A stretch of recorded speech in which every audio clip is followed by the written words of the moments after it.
Pour toute l'actualité de l'Église et des conseils pour votre vie familiale et spirituelle, abonnez-vous au magazine Famille Chrétienne sur famillechrétienne.fr, rubrique « Je m'abonne ».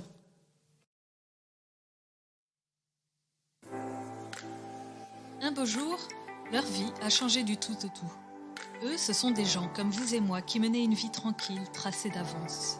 Et puis, un beau jour, un grain de sable, un gros pavé, un flot de grâce ou une prise de conscience soudaine a fait dérailler le TGV de leur vie et les a projetés dans un paysage inconnu. Un beau jour, c'est l'histoire d'hommes et de femmes croyants qui ont vécu un changement inattendu. Ils nous racontent leur arrivée en terre inconnue et comment ils en ont été transformés dans leur vie et dans leur foi. Bonjour, je m'appelle Marie et ces histoires m'émeuvent autant qu'elles m'édifient, alors je vous souhaite d'être touchés comme moi par ces destinées à la fois particulières et universelles. Bienvenue dans la saison 2 d'Un beau jour, un podcast de Famille Chrétienne. Aujourd'hui, je rencontre l'abbé Amar, l'un des fondateurs du site Padre Blog. Dans son livre Hors service, il raconte le drôle de voyage entrepris il y a 2 ans au pays de la fragilité et de l'abandon, quand on lui annonçait que sa violente douleur au ventre provenait d'une tumeur envahissante. J'ai voulu savoir comment un prêtre traversait l'épreuve de la maladie, lui qui la côtoie au quotidien dans son ministère et qui enseigne sur le mystère du mal et de la souffrance. Je le remercie beaucoup pour son témoignage humble et vrai. Bonjour mon père. Bonjour Marie. Alors merci d'être ici. Merci à vous. C'est la première fois qu'un prêtre témoigne pour Un beau jour. Je suis ravie que ce soit vous. Je ne savais pas, c'est gentil, merci. Oui. Alors, est-ce qu'un prêtre vit différemment l'épreuve de la maladie, de la souffrance, avec plus de foi peut-être? Ou est-ce qu'il est semblable à nous tous? Est-ce que c'est une expérience universelle? Nous allons le voir. Mais pour commencer, pouvez-vous nous présenter l'objet que vous avez apporté? Alors j'ai apporté, Marie, les auditeurs ne le voient pas, mais j'ai apporté un chapelet en plastique qui est très moche. Je confirme. Vous pensez bien que chez moi, j'ai plein de chapelets. J'en ai des très beaux. J'en ai un de Benoît XVI, j'en ai un du pape François, j'en ai un de Jean-Paul II que je garde comme une relique, vous pensez bien. Mais alors, celui-là, il est horrible. Il est en plastique, fluorescent, il brille la nuit. Vous savez, on doit donner ça aux gosses quand ils ont envie de prier ou pour leur première communion, je sais pas. Ce chapelet, il m'a été donné alors que tout s'effondrait autour de moi. En 24 heures, on m'a dit que ce que j'avais été grave. J'arrivais plus à prier tellement j'avais mal. J'arrivais plus à dire la messe, évidemment. J'étais branché de partout. Et le prêtre qui m'a secouru à ce moment-là m'a dit tenez, ça va vous aider. Il m'a donné son chapelet, ce chapelet-là que j'ai dans le creux de la main, là, en plastique, et que j'ai pu emmener un peu partout à l'hôpital pendant mes 2 mois d'hospitalisation. Vous savez, à l'hôpital, on ne peut pas trop descendre d'objets métalliques, notamment au bloc ou en réanimation. J'avais une chaîne de la médaille miraculeuse. Je l'ai même perdue à l'hôpital parce qu'on me l'a enlevée puis je ne l'ai jamais retrouvée. Alors que ce chapelet en plastique que j'ai serré au creux de ma main, au point de ma main, m'a fait un bien fou. Et c'est la seule chose que j'ai pu dire. Vous savez, le chapelet, c'est vraiment la prière des pauvres pour les pauvres. Donc voilà, même en réa, j'ai réussi à dire mon chapelet.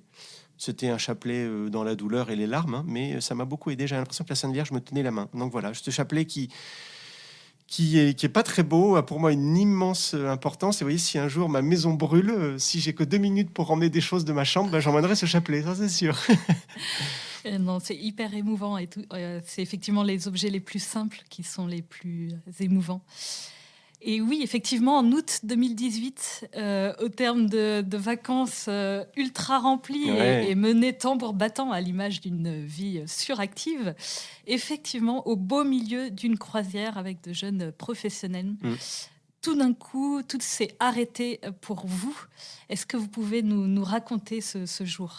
C'est ça, c'est ce que vous avez dit. J'étais en Italie à bord d'un bateau à voile. C'était très sympa.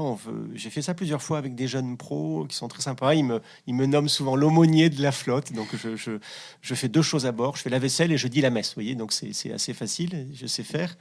Et puis, des maux de ventre que j'assimilais au mal de mer. Tout simplement. Puis en fait, je me suis très vite aperçu que c'était pas que du mal de mer. Il a fallu me débarquer. Et tout ça en Italie. Je parle pas très bien italien, juste pour commander une pizza et une bière, ce qui suffit largement en Italie, mais enfin quand même. Et une glace, exactement. Et le soir à l'hôpital, le médecin me dit c'est une appendicite. En fait, non, c'est une péritonite. Et puis en fait, en ouvrant, on s'aperçoit qu'il y a une tumeur Et le médecin fait une tête de 3 km de long.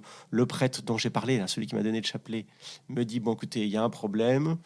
Et tout s'effondre, en fait, en une soirée. Je comprends que c'est pas simple, qu'il va falloir voir un petit peu ce qui se passe, que je vais être réopéré, qu'en Italie, les chirurgiens en beau être très efficaces et très aimables, ils sont dépassés.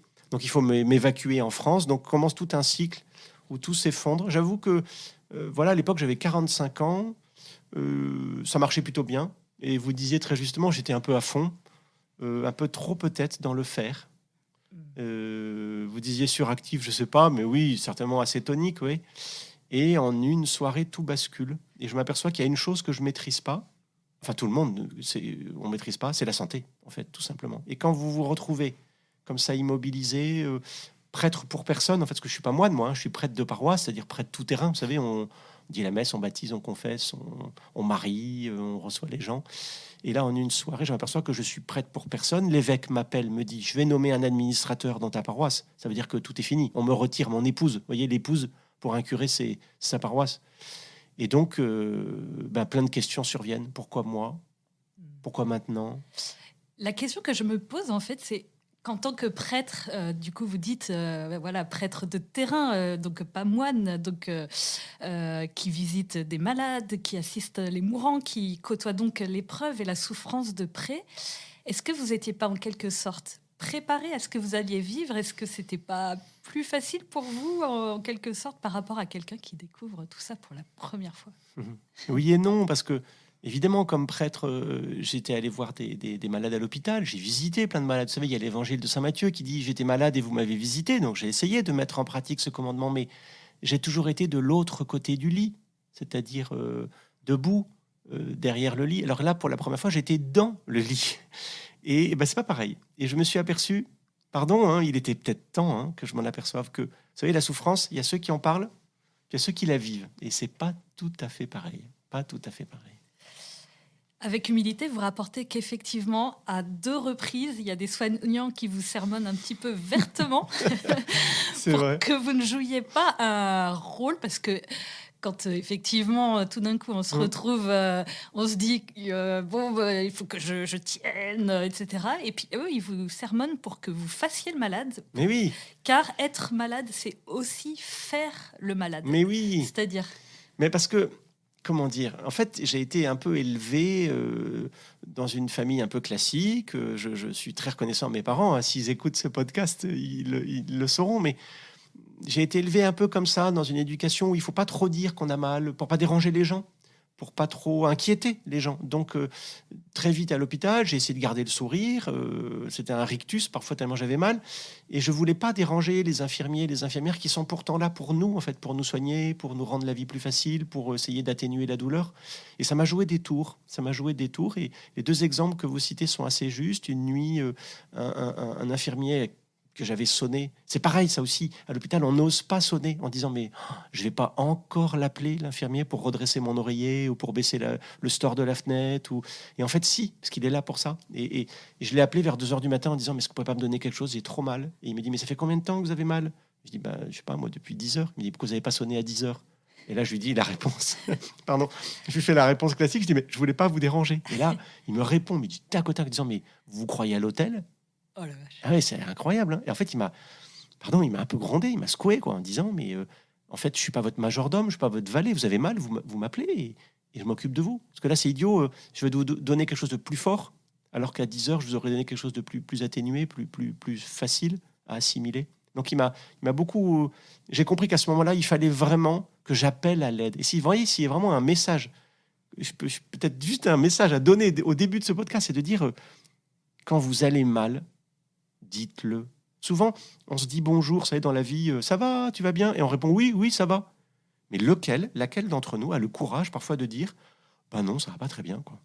Est-ce que tu pourrais m'aider ? Ou alors, tu sais, ça va pas très bien, prie pour moi. Ou alors, il ne s'agit pas non plus d'accumuler les jérémiades, les plaintes, c'est pénible, les gens qui se plaignent ou qui râlent, mais de dire non, c'est pas top, mais ça ira mieux, merci à toi. Vous voyez, on répond machinalement ça va, mais parfois c'est un mensonge en fait. Et puis la deuxième chose, ouais, c'est le chirurgien, vous avez raison, qui m'a dit, mais jouez pas un rôle, oui, vous êtes prêtre. Il était croyant, ce chirurgien. On n'est pas allé plus loin sur ces discussions-là, parce que chacun son rôle, mais il m'a dit, donnez-vous le droit d'être malade, quoi, et de dire, ça va pas bien, j'ai mal, j'ai pas mal, etc. Oui, ça m'a fait du bien. Il y a quelque chose qui a profondément basculé aujourd'hui, et j'ai plus de facilité aujourd'hui à appeler à l'aide. C'est pas plus mal, parce que le prêtre, en fait, il est comme tout le monde. Je dis au début, bah non, les prêtres, on est comme tout le monde. On a un corps et ce corps, parfois, il souffre. Ouais. Alors, je voudrais revenir sur ce sentiment d'inutilité que vous avez évoqué. Ce qui est difficile, effectivement, quand on est malade, arrêter, c'est ce sentiment de ne servir à rien, d'être hors service, comme vous avez intitulé votre ouvrage. Alors, ça doit être effectivement d'autant plus dur quand on est prêtre, habitué à se dépenser un peu partout, à tout donner. Et comment vous avez vécu ce sentiment d'inutilité? Comment vous avez traversé ce sentiment, dépassé ce sentiment? Je dois dire que ça a été l'épreuve dans l'épreuve. C'est-à-dire qu'il y avait l'épreuve physique, la maîtrise de cette douleur qui est pas facile, et puis le sentiment psychologique, spirituel même, de se dire, bah voilà, tu sers à rien. Et ça a été très vrai un certain week-end où c'était peut-être mon 7e ou 8e week-end à l'hôpital. Vous savez, le week-end pour le prêtre, c'est les 48 heures où on est à fond, quoi, hein. On baptise, on marie, on rencontre les servants d'hôtel, il y a une sortie de scout ou de louveteau ou de Jeannette, il y a le marathon des messes du dimanche. Dites pas bon week-end à un prêtre parce que c'est les 2 jours où il est à fond, quoi. Dites-lui bon lundi, ça oui, c'est 100 jours de repos. Mais... Et ce week-end-là, j'avais un couple que j'aime beaucoup, que je devais marier à Marseille. Évidemment, j'ai pas pu les marier. Un prêtre m'a remplacé au dernier moment. Il m'a envoyé des photos de leur mariage. Il faisait beau à Marseille. Et moi, j'étais là comme un idiot dans mon lit à regarder un match de golf que j'assimile. Le golf que j'assimile, c'est un tort, un sport de vieux, vous voyez. Et c'est un tort, bien sûr. Et je me dis, ben voilà, tu vois, ta vie est un échec. Tu es prête pour personne. Tu devrais être à Marseille en train de les marier, là, les tourtereaux. Là, ils t'envoient des photos. Et toi, tu es là devant ta télé... pour la 7e ou 8e fois, regarder un championnat de golf. Et ce sentiment de l'inutilité de mon sacerdoce, de ma vie, m'a sauté aux yeux. C'est pas bien, hein, mais c'est une épreuve. Hein, ça a été une vraie épreuve. Ouais. Et une infirmière m'a pris la main à ce moment-là. On a regardé le golf ensemble quelques minutes. Ça m'a fait un bien fou. Elle m'a dit qu'elle n'était pas croyante. J'ai dit, mais on s'en fout. et ça m'a beaucoup aidé. En même temps, notre sacerdoce, je dis ça, si d'autres prêtres nous écoutent, c'est pas que du faire, c'est d'abord d'être un témoin du Christ dans notre vie. Et j'ai réalisé que à l'hôpital, on a très vite su que j'étais prêtre, parce que d'abord l'évêque est venu me voir régulièrement, d'autres amis prêtres venaient me voir, enfin c'était le défilé permanent. Donc on a très vu de vie que j'étais prêtre, puis je décorais un peu ma chambre d'hôpital avec des bandieuseries, vous savez, il n'y avait pas que le chapelet en plastique. Hein, il y avait, finalement, voilà. Au fur et à mesure des jours. Donc les infirmières ont bien vu, puis ensuite j'ai demandé, moi, si on pouvait dire la messe dans ma chambre, des amis prêtres l'ont dit, etc. Donc très vite, on a vu que j'étais prêtre, et ça donne lieu à des discussions avec les soignants, qui sont très riches, parce que, elles, je pense aussi, les infirmières, elles ne voient pas des prêtres tous les jours. Donc je me suis aperçu que je pouvais avoir un mini-apostolat de prêtres, un mini-ministère, voyez, de prêtres à l'hôpital, par mon témoignage, par les discussions, ça a été assez beau. Concrètement, du coup, vous l'avez vu, cette fécondité, parce que souvent, on console les gens comme ça qui sont arrêtés, on les console un peu vite en disant « Oh, mais tu vas voir une autre fécondité, tu vas voir ». Et puis la personne, elle est clouée dans son lit, inutile. Et vous l'avez vu, cette Alors, on la voit de façon immédiate, par exemple, une infirmière dont je me souviens le prénom, d'ailleurs, du prénom, qui m'a dit « Je veux me marier ». Je dis « Mais là, tout de suite, là, j'ai l'impression d'être à Las Vegas, vous savez ». Je dis « Non, c'est pas possible, mais il faut voir un prêtre ». Je lui ai expliqué un peu qu'il fallait qu'elle contacte. Et puis ensuite, il y a eu singulièrement le témoignage suite à cette hospitalisation, le fait qu'on se rencontre, nous tous les deux, qu'on fasse ce podcast et puis ce livre, que je n'avais pas du tout prévu d'écrire. Hein. C'est un ami prêtre, l'abbé Grosjean, qui m'a dit « Tu devrais écrire, on sent que ça te travaille, on sent que ça te renouvelle. Ça ferait du bien aux gens qui souffrent, qui peinent, et pas que les prêtres, tout le monde. » Donc oui, je constate avec émotion que tout ce que je faisais avant, qui était beaucoup dans le faire, comme beaucoup de prêtres, bien sûr, a produit du fruit. Puis je m'aperçois que finalement, c'est moi de traverser dans la souffrance. On produit du fruit aussi, c'est assez étonnant. C'est au moment où j'ai pas pu faire grand-chose, où j'étais cloué à mon lit, que finalement... moi-même, j'ai changé et que ça a touché le cœur d'autres personnes. Donc, Dieu soit béni. Alors, vous entrez peu dans votre livre dans les détails de la maladie qui vous touche afin de rendre votre expérience la plus universelle possible et puis par humilité. Mais enfin, on comprend bien quand même que vous avez frôlé la mort. Hein, quand même, Ouais, c'est pas passé loin. C'est pas passé loin. Ouais. J'ai pas voulu trop non plus me répandre sur mon dossier médical parce que c'est assez perso. Ça va mieux d'abord, hein, sinon je serais pas là avec vous. Mais oui, il y a des séquelles que je vais porter à vie. C'est pas passé loin et du coup, pareil, des questions nouvelles apparaissent. La mort, par exemple. Moi, j'ai enterré plein de gens. J'ai parlé de la mort à plein de gens. Et je me demandais justement, est-ce que vous avez eu peur de la mort? Ah non. Non. Peur de mourir, oui. C'est-à-dire peur de la souffrance, peur de souffrir, oui. C'est encore aujourd'hui. Mais alors peur de la mort, pas du tout. Parce qu'en fait, je connais la suite, moi. Je sais la suite de l'histoire. Mais même Jésus a voulu éloigner la coupe. Oui, mais je pense qu'il a eu peur de cette somme de souffrance qui allait lui tomber dessus. Et il y a de quoi? Attendez, la flagellation, le couronnement d'épines, le portement de croix, enfin, c'est monstrueux, quoi. Personne n'a envie de souffrir, et moi non plus. Donc, peur de mourir, oui, au sens de peur de souffrir, mais peur de la mort, non. Ni avant, ni pendant, ni après. Et même, j'ai envie de vous dire, je veux pas paraître pour un grand dépressif, que je ne suis pas, mais... je peux vous dire, moi, ouais, la mort, moi, ça me fait pas peur. Je sais qu'un grand amour m'attend. Je sais que le Seigneur nous attend tous, qu'il y a une place prévue pour chacun d'entre nous. Donc, allons-y, quoi. Si le Seigneur pouvait revenir. Vous allez aller direct au ciel. Alors, non, certainement pas. Non, bien sûr. Je crois que mon péché est toujours là. Mais je crois que Dieu est miséricordieux. Je crois que... Non, oui, c'est pas la mort n'est pas la fin de tout, quoi. Non, au contraire. Ah non, alors là, vraiment, ouais. J'y ai pensé, évidemment, parce qu'on m'a parlé de ma mort.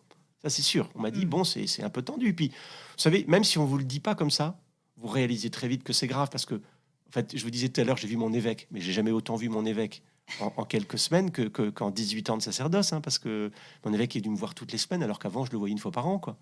Donc j'ai bien vu que ça allait pas bien. Mes parents sont venus régulièrement, mon frère est venu me veiller à l'hôpital pendant 5 jours en Italie. Quand vous voyez plein de gens débarquer, plein de courriers qui débarquent, vous vous dites, ah oui, en fait, c'est grave, quoi. Bon. Et à propos de souffrance, je pose souvent cette question à mes invités et j'ose la poser à un prêtre, un homme de Dieu. Est-ce que vous en avez voulu à Dieu de vous envoyer cette épreuve? Est-ce que vous avez connu des moments de révolte? Elle est très belle, votre question. Et elle me fait penser au message que j'ai reçu d'un jeune frère prêtre. On a pu en reparler depuis, mais qui m'a profondément... scandalisé. Il m'a dit, ah, courage Pierre, tu es sur la croix avec Jésus, quelle chance. Offre tes souffrances avec Jésus, tu vas sauver le monde. Moi, je me suis dit, mais il est gentil, lui, il a qu'à prendre ma place. Ça fait tellement mal que j'ai aucune envie d'être sur la croix avec Jésus. Donc, on en a reparlé depuis. Hein, c'était un message maladroit. En fait, il a cité les mots de Saint un mot de Saint Paul qui sont magnifiques, mais c'est pas ce qu'on dit à un malade quand il a mal. Il faut lui dire ça après, quoi. Bon. Et puis, le soir même, une jeune maman libanaise qui a connu la guerre au Liban, les tribulations de ce pays qui souffre encore beaucoup aujourd'hui, m'a envoyé un petit SMS le même jour. Courage, padré, Jésus pleure et souffre avec vous. Vous voyez, c'était la même approche religieuse, spirituelle, mais cette deuxième phrase, elle m'a fait un bien fou. Donc non, pas de révolte, juste la conviction, la certitude que Jésus avait mal.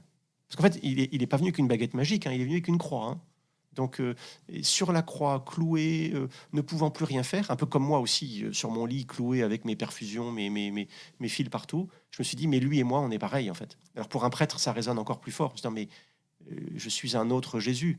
À la messe, quand je dis ceci est mon corps, je suis Jésus, en fait. Donc, à l'hôpital, oui, cette conviction intime de savoir qu'il était avec moi, qu'il avait mal avec moi, ça m'a fait un bien fou. Je me souviens de nuits, ça, je ne l'ai pas mis dans le livre, ça.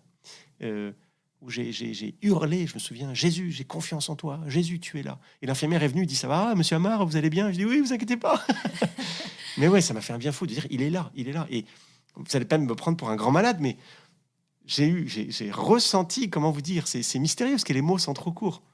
Je savais qu'il était là, je suis incapable de vous le dire, qu'il était là avec moi, qu'il me prenait par la main, un peu comme ce chapelet que j'avais au creux de ma main, en disant, mais évidemment qu'il est là, et qu'il a mal, évidemment.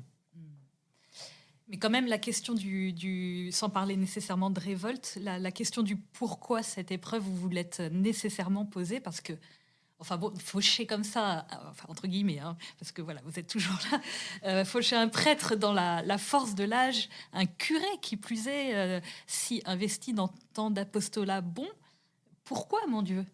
Oui, j'ai évité de me poser cette question. Je me suis posé la question comment, en fait, parce que le pourquoi, il est il est mortifère, c'est un engrenage sans fin. Donc je crois que cette réponse, je ne l'aurai que là-haut. Le pourquoi de la souffrance, le pourquoi du mal, mais pour moi, mais pour tout le monde, hein, on l'aura que là-haut devant le Seigneur, en comprenant un peu, lui, ce qu'il a voulu, le dessein, le plan qu'il avait pour ce monde. Et par contre, du coup, j'ai plutôt préféré me poser la question comment je vais vivre ça, comment je vais traverser cette épreuve, et mieux encore, comment le Seigneur va m'aider à vivre cette épreuve, à la traverser, lui avec moi, moi avec lui, un peu comme j'ai essayé de mettre des mots là-dessus. Vous avez raison, hein, de me pousser dans mes retranchements. Quand j'étais tout gosse, j'ai appris à nager. J'avais un peu peur à cette époque-là. J'étais un petit garçon un peu timoré, un peu peureux, et j'étais terrorisé. Et j'avais demandé au maître nageur de me tenir avec une grande barre. Vous savez, les maîtres nageurs, ils ont une espèce de grande barre en métal, et puis pour nous éloigner du bord et nous forcer un peu à plonger et à faire les mouvements dans l'eau. Et je lui disais, vous me tenez, hein, vous me tenez. Hein. Et ben j'ai ressenti un peu cette image-là à l'hôpital, en me disant que le Seigneur, voilà, était un peu le maître nageur dans cette traversée de la souffrance qu'il me faisait faire. Il me tenait très fort. Alors le problème, c'est que le maître nageur, il est sur le bord. Moi, j'avais vraiment l'impression que Jésus était avec moi dans l'eau. Enfin bon, c'était une image un peu courte, mais en tout cas qui me parle, moi, pour montrer que voilà, il est venu vraiment avec une croix pour... En fait, il n'est pas venu annihiler, détruire la souffrance, il est venu la remplir de sa présence. Et ça change tout. Ça change tout. Oui, effectivement, c'est un petit peu mystérieux, mais vous dites que, contrairement à ce qu'on peut croire, c'est que vous n'avez pas tellement réussi à plus prier Non. ou à mieux prier, malgré le fait qu'on puisse penser que vous aviez du temps devant vous, Non. mais parce que vous aviez trop mal, Ouais. vous étiez vraiment pas assez bien. Et il y a cette page mystérieuse, effectivement, de votre livre où vous évoquez ce compagnonnage mystérieux du Christ, comme si vous pouviez plus prier, et c'est le Christ qui priait en vous. Oui, grande pauvreté, je reconnais. Et moi-même, prêtre, avant, en allant voir des malades ou des personnes âgées, je leur disais, mais vous avez le temps de prier, allez-y, n'hésitez pas. Et je me suis aperçu qu'en fait, c'est pas si facile que ça. D'abord, si vous n'avez pas eu l'habitude de prier avant, plus jeune, bah, ça vient pas naturellement. Moi, j'avais gardé le chapelet parce que j'avais déjà l'habitude de le dire. Je le disais quand j'étais lycéen, donc ça date un peu. Mais donc, à part le chapelet, j'ai eu un mal fou à faire autre chose, à prier autrement, à lire la Bible, même à lire tout court. Grande pauvreté, ça m'a coûté de réaliser que finalement, j'étais un grand pauvre sur ce point-là. Et vous avez raison, la souffrance aussi fait que, vous savez, elle remplit tout. Hein. Vous pensez qu'à ça, vous avez tellement mal que vous avez du mal à aligner les formules et les mots. Mais effectivement, c'est là aussi les mots sont courts. La conviction que je pouvais offrir et que mon corps, tous mes gréchons, ça va mieux maintenant, mais tout anéanti, devenait lui-même prière par l'offrande. Et vous savez, il y a une autre expérience qui m'a marqué. J'ai passé 2 mois à l'hôpital, mais j'ai passé surtout 4 mois en maison de retraite, après, en maison de convalescence. Donc c'était beaucoup plus long, auprès de personnes âgées qui pouvaient toutes être mes grands-parents quasiment. Et j'ai réalisé que j'étais un peu comme elle, que je mangeais pas bien, que je digérais pas bien, que je dormais pas bien, que je marchais pas bien. Et je leur ai dit souvent, allez, on peut faire 3 choses tous ensemble, offrir, prier, sourire. C'est pas grand-chose, mais au moins ça, on peut le faire. Et donc voilà une petite formule, offrir, prier, sourire, ça, on peut le faire. Et prier, même pas beaucoup, mais un peu quand même. Non, je trouve que c'est très rassurant en fait pour tous ceux qui nous écoutent et qui se disent voilà, je suis dans une période où ça va pas, je suis, puis en plus de ça, j'arrive même pas à prier, je suis nulle, je suis au fond du trou. Et vous leur dites non mais c'est normal. Oui, et puis surtout de dire au Seigneur, Seigneur, tu sais, je n'arrive pas à prier. Rien que de dire ça, en fait, c'est déjà une prière, parce que vous parlez à Dieu. Donc il y a eu la conscience de cette présence du Christ avec vous qui vous a aidé à traverser cette épreuve. Qu'est-ce qui vous a aidé d'autre à traverser cette épreuve ? 3 choses. Les visites paternelles de mon évêque, assez étonnantes. Comment dire ça avec beaucoup de respect pour mon évêque. J'ai connu le chef, qui est l'évêque dans un diocèse. C'est le chef, c'est lui, c'est le patron. Il m'a parfois déçu, comme tous les chefs, j'imagine, qui déçoivent ceux avec qui ils travaillent. Mais j'ai été bouleversé par son rôle de père, parce que l'évêque, c'est aussi le père de ses prêtres. Il a été pour moi incroyable. Il a fait plus que ce qu'il ne pouvait. Vraiment, moi, ça m'a bouleversé. Il a vu mes parents au moment où c'était un peu tangent.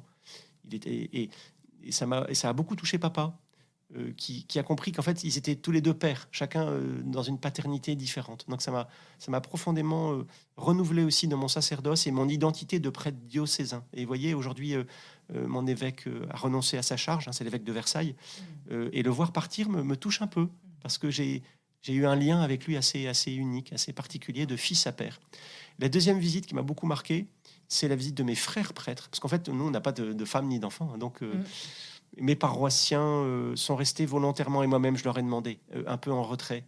Parce qu'ils étaient trop nombreux, c'était compliqué de ménager des visites. Donc, j'ai reçu beaucoup de courriers. Mais mes frères prêtres, j'appartiens à une bande de prêtres, ça s'appelle le Padre Blog. Et on est une vraie bande de potes, hein, d'amis.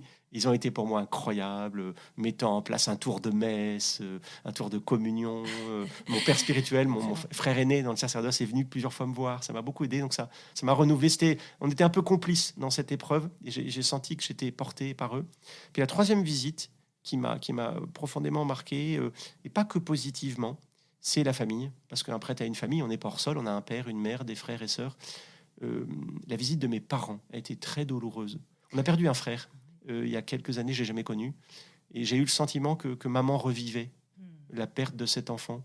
Ça a été très dur de les voir souffrir, en fait, à cause de moi.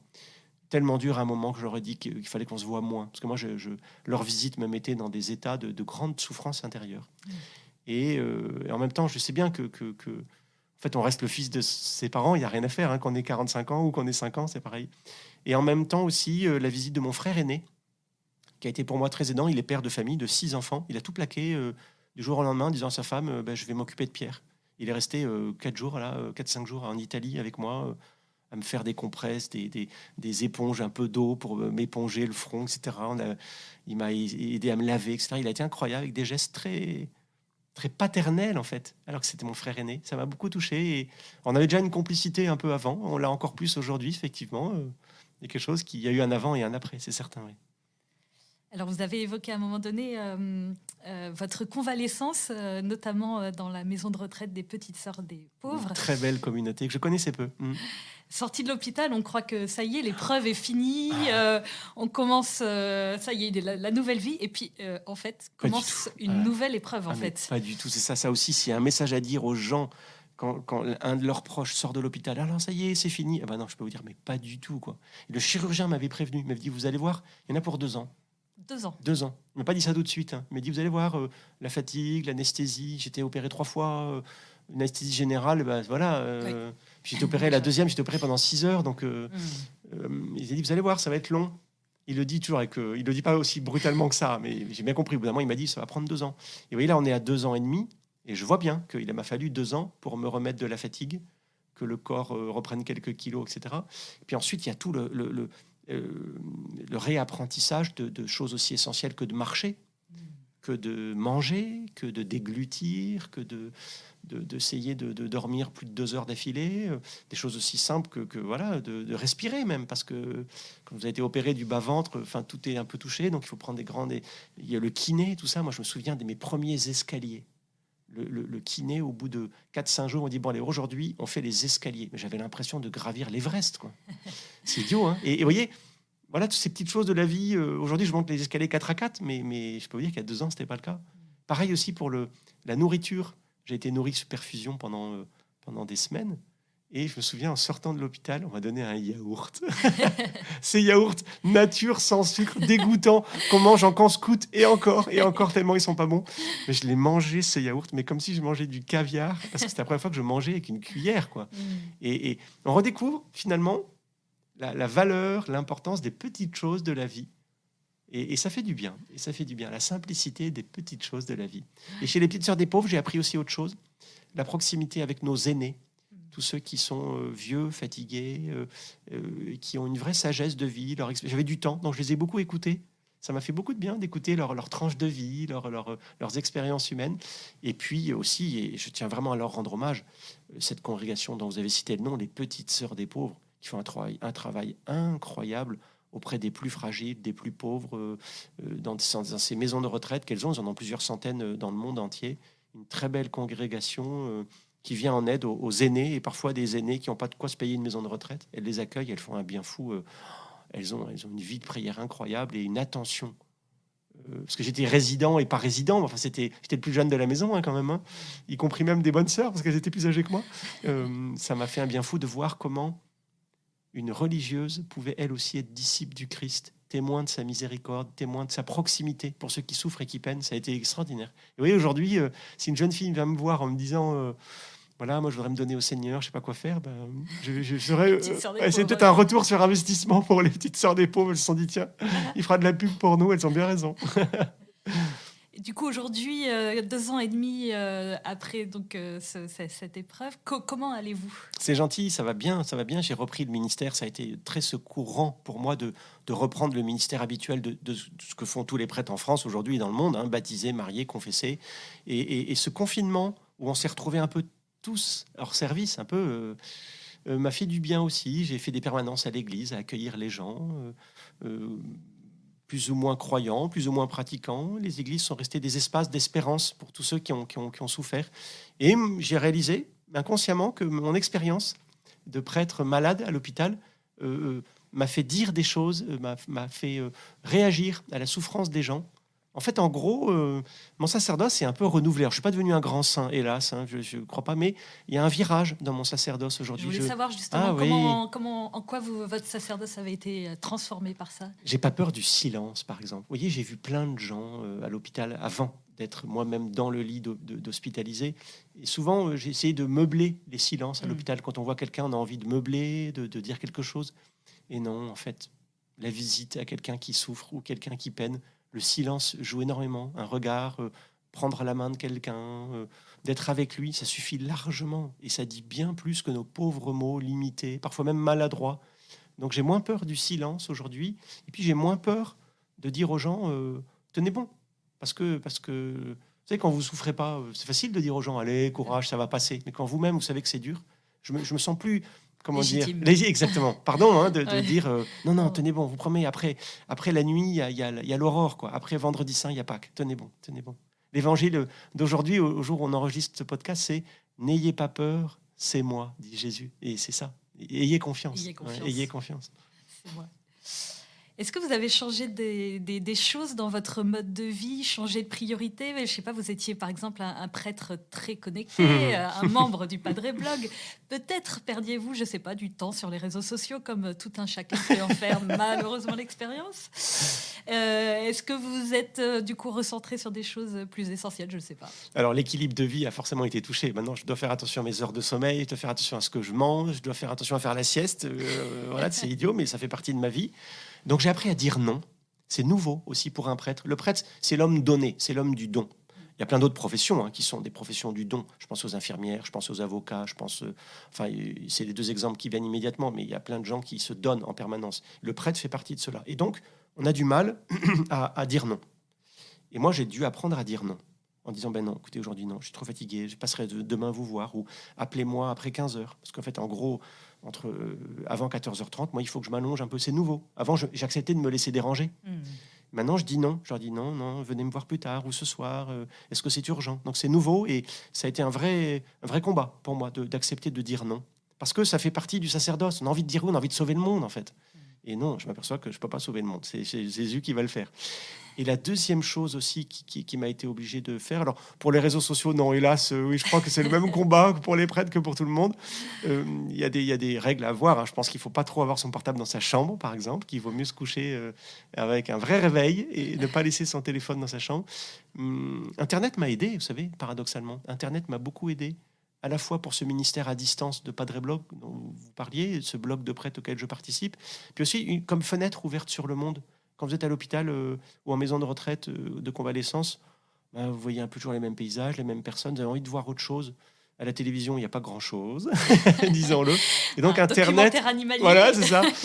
Et Internet, avec tout ce qu'il peut donner, le meilleur côtoie le pire, hein, soyons sincères, mais Internet, avec sa diversité de sites, de propositions, y compris ecclésiales, chrétiennes, m'a fait un bien fou, parce que je pouvais écouter une homélie du pape, voir une cérémonie. On l'a bien vu pendant les confinements de cette année 2020 qui vient de s'écouler. Des podcasts, notamment. J'ai beaucoup écouté de podcasts. KTO, la chaîne de télévision catholique, m'a fait beaucoup de bien. Le chapelet à Lourdes, tout ça. Heureusement qu'on a eu ça pour sortir un peu, en pensée, en tout cas, de nos lieux de confinement. Et moi, j'ai été confiné à l'hôpital, donc c'est la même chose. C'est là qu'on se demande comment les malades faisaient avant, Complètement. sans télé, sans tout ça, pour s'évader et penser à autre chose qu'à la souffrance. C'est ça. Et du coup, ça me permet de vous dire que Internet, c'est pas mauvais. en tant que tel, c'est ce qu'on en fait qui peut être bon ou mauvais. Mais Internet, en tant que tel, c'est comme la télé, hein, c'est une belle invention, il faut en profiter. Le pape François disait récemment qu'Internet était un don de Dieu. À nous de l'utiliser au mieux pour pouvoir effectivement regarder des choses qui grandissent, qui sont belles et qui élèvent l'âme. Est-ce que votre prière, votre façon de lire la Bible a changé ? Je lis plus la même façon, évidemment, les épisodes de la Passion, de la Semaine Sainte, de Christ qui souffre lui-même. Je lis plus de la même façon non plus les rencontres qu'il a avec les malades, les aveugles, les lépreux, alors même qu'il va les guérir. Je vois bien qu'il a une vraie attention, notamment quand il pose cette question essentielle. Que puis-je faire pour toi ? Alors que ça crève les yeux. Un aveugle, il a envie de voir. Et le Seigneur dit, que puis-je faire pour toi ? Comme si la personne aveugle ou la personne malade avait besoin d'exprimer au Seigneur sa détresse, sa faiblesse, sa misère, pour que le Seigneur y réponde. Donc oui, effectivement, il y a quelque chose qui a changé dans cette lecture de l'Évangile et de la Bible. La messe aussi, parce que j'en ai été privé. J'ai pu regarder la messe à la télévision, mais vous savez, nous les prêtres, on dit la messe, c'est quand même autre chose. Hein, Et je me souviens quand j'ai pu recélébrer la messe, c'était le jour de l'anniversaire de l'élection du pape Jean-Paul II, qui est un peu le pape de ma génération. J'ai pleuré. Je suis incapable de vous dire si c'était de la tristesse ou de la joie, de me dire enfin, je peux refaire ce pourquoi je suis fait, c'est-à-dire dire la messe, quoi. Je l'ai célébré assis, en tremblant, j'étais pas frais, je peux vous dire. Aujourd'hui, la messe, parce que j'en ai été privé, est devenue pour moi vraiment un moment de grande intimité avec le Seigneur. Et je pense évidemment aux chrétiens persécutés, à ceux qui sont privés de la messe parce que c'est dangereux d'y aller, parce qu'il n'y a pas de prêtre ou parce qu'il est trop loin. Ça m'a singulièrement donné une certaine proximité avec ces chrétiens-là. Alors, les petites questions habituelles, parce qu'on s'approche déjà de la fin du podcast. Donc, vous dites que vous ne dites plus la même chose désormais aux malades. Donc, quels conseils aujourd'hui, quels encouragements vous leur diriez, vous diriez à quelqu'un qui traverse la même chose que vous ? Dites que vous avez mal. Dites quand ça va pas, mais dites aussi quand ça va bien. Mais dites quand ça va pas, parce qu'on n'ose pas le faire. Et puis, donnez-vous le droit de péter un câble. Et dire, j'en ai marre. Voilà. Parce que moi aussi, je l'ai fait, et ça m'a fait du bien. Vous voyez, le prêtre, il dit, j'en ai eu vraiment marre, quoi. Dites-le, pétez un câble, ça fait du bien. Est-ce qu'il y a un livre qui vous a rejoint dans votre épreuve, qui vous a aidé à la traverser, que vous voudriez nous recommander ? Oui, je l'ai dévoré. Ça va vous étonner. Il n'est pas chrétien. Il a été baptisé, mais il s'est un peu éloigné de la foi. C'est Philippe Lançon, un rescapé de la tuerie de Charlie Hebdo. Il a écrit un livre remarquable qui s'appelle Le Lambeau. Il a passé plus de 7 mois à l'hôpital. Alors lui, c'est un champion du monde. Hein. Moi, c'est que 2 mois. Lui, c'est 7. Hein. Une rafale de Kalachnikov. Vous vous souvenez de ce drame de Charlie Hebdo, hein, des terroristes qui pénètrent dans le bureau de la rédaction d'un journal que c'est jamais un journal que j'ai beaucoup aimé, mais le témoignage de cet homme, donc la mâchoire le visage a été ravagé par une rafale de Kalachnikov. Son processus de rédemption intérieure, de reconstruction intérieure, y compris psychologique, la façon de l'écrire m'a beaucoup marqué. Et je me voyais comme lui, moi aussi, avec mes perfusions, toute la plomberie. Vous savez, la plomberie, c'est tous les tuyaux qu'on a à l'hôpital. Son livre, je l'ai dévoré. Je l'ai lu plusieurs fois, je l'ai relu.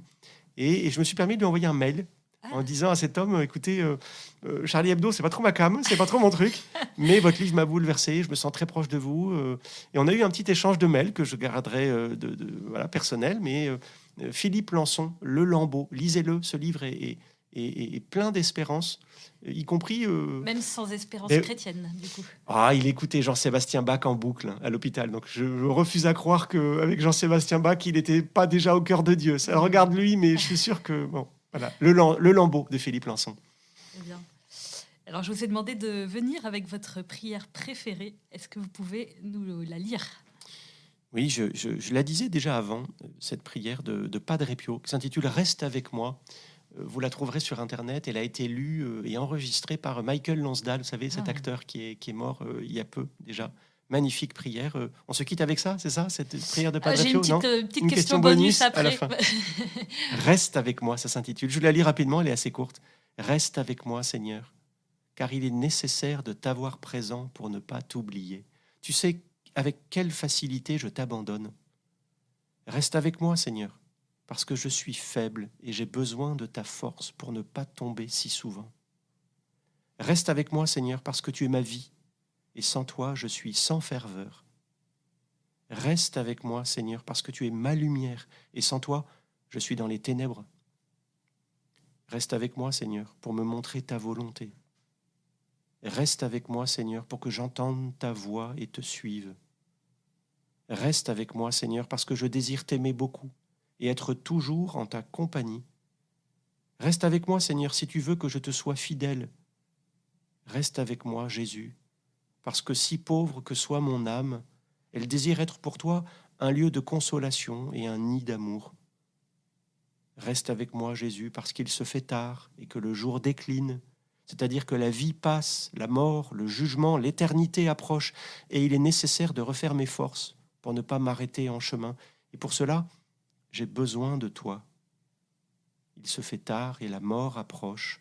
Je crains les ténèbres, je crains les tentations, les sécheresses, les croix, les peines.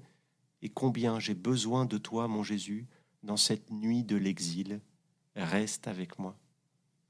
Amen. Amen, Elle c'est est trop beau. magnifique. C'est pas de moi, c'est pas de moi, Non, c'est trop beau. Elle est très belle. Je la dis tous les matins, en me rasant.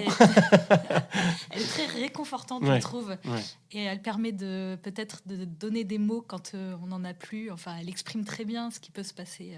C'est dans le Dieu, l'âme. le christianisme, vous savez, on prêche un Dieu qui est pas lointain, qui est proche, il s'est fait proche, il s'est fait enfant, il s'est fait Dieu, il s'est fait homme. Pardon, il s'est fait Dieu, il s'est fait homme. Le Dieu s'est fait homme et il nous a rejoints dans notre humanité, y compris dans notre souffrance. Ouais, cette prière me fait un bien fou. Je l'ai dit à l'hôpital, pas toujours très bien, dans les larmes parfois, mais je l'ai dit encore aujourd'hui, elle me fait un bien fou.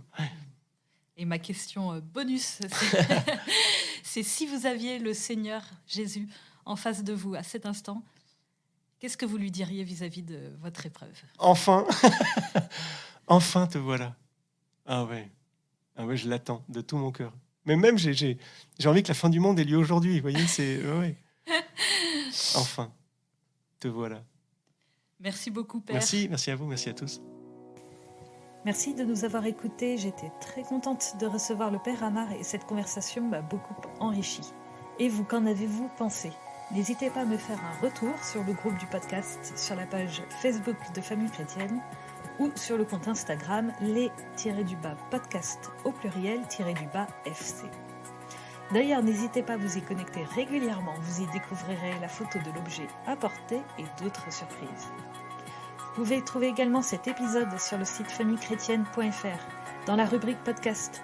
Facile à trouver, c'est dans la bande bleue tout en haut du site. Il est accompagné d'articles pour en savoir plus sur notre invité et son ouvrage. Et puis si cet épisode vous a plu, n'hésitez pas à le partager à vos amis, surtout ceux qui traversent une phase difficile. Qui sait, cela les aidera peut-être.